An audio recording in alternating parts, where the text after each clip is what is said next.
Assalamualaikum warahmatullahi wabarakatuh.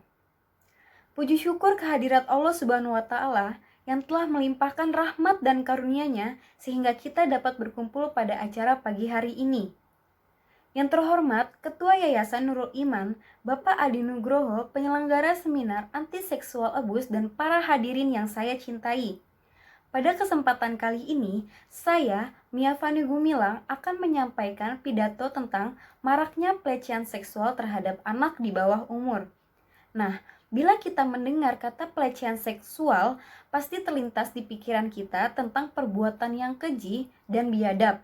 Apalagi bila pelecehan seksual itu terjadi pada anak kecil yang pikirannya masih polos dan belum tahu tentang apa-apa.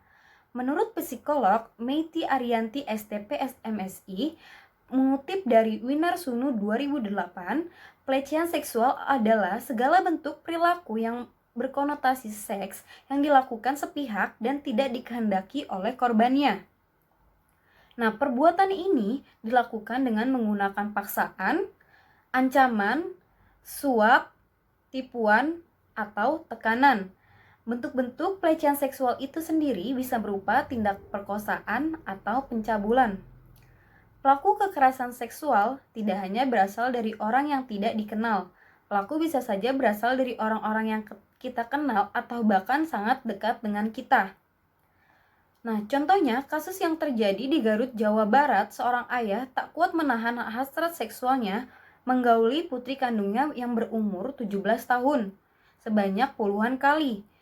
Perbuatan bejat itu dilakukan saat istri tengah bekerja menjadi tenaga kerja Indonesia atau TKI di luar negeri. Saat sang anak menolak, sang ayah ini kerap mengancam dan melakukan kekerasan pada putrinya. Wah, bagaimana menurut para hadirin mengenai kasus tersebut? Tidak sepantasnya kan seorang ayah yang bukannya melindungi sang anak tetapi malah melakukan perbuatan yang keji dan menghancurkan masa depannya.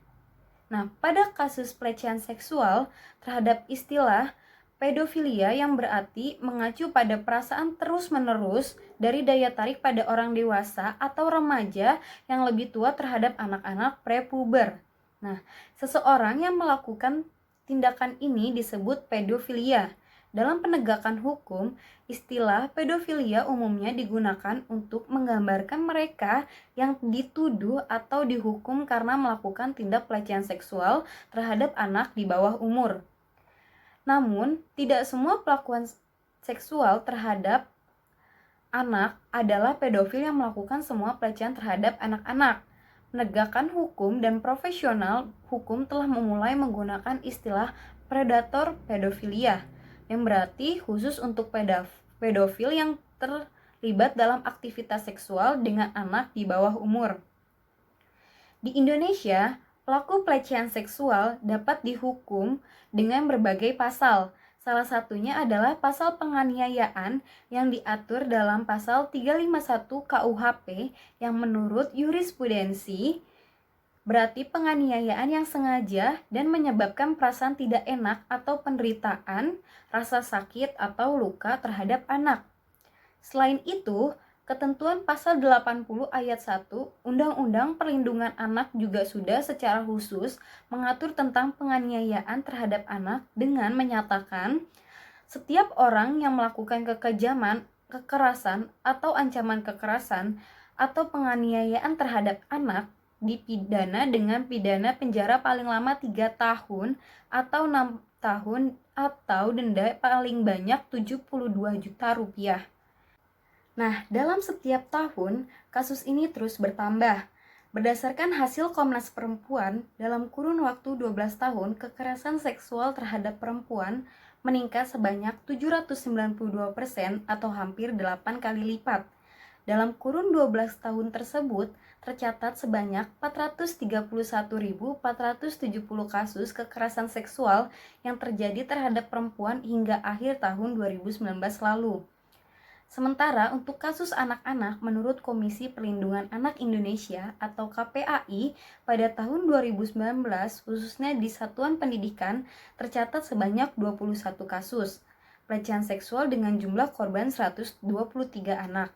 Dari 123 korban ini, terdapat 71 anak perempuan dan 52 anak laki-laki. Sedangkan untuk jumlah pelaku ialah 21 yang terdiri dari 20 laki-laki dan 1 perempuan. Para hadirin yang ada di sini, khususnya orang tua, saya akan memberikan ciri-ciri anak yang mengalami tindakan kekerasan atau pelecehan seksual. Yang pertama, menirukan tindakan seksual yang tidak pantas dengan mainan atau benda lainnya. Yang kedua, mimpi buruk, sulit tidur, dan mengalami mengigau saat tidur. Yang ketiga, sering mengasingkan diri dan tampak lebih murung. Yang keempat, tidak lagi menceritakan kegiatannya pada orang tua dan jadi pendiam. Yang kelima, sering merasa tidak aman. Yang keenam, tiba-tiba menjadi pemberontak atau justru penuh rahasia. Yang ketujuh, kemunduran perilaku di usianya, misalnya mengompol. Yang kedelapan, takut dengan orang yang memiliki ciri tertentu atau biasanya yang mirip pelaku. Yang kesembilan, takut dan trauma dengan barang tertentu atau biasanya berhubungan dengan proses pelecehan yang dialami.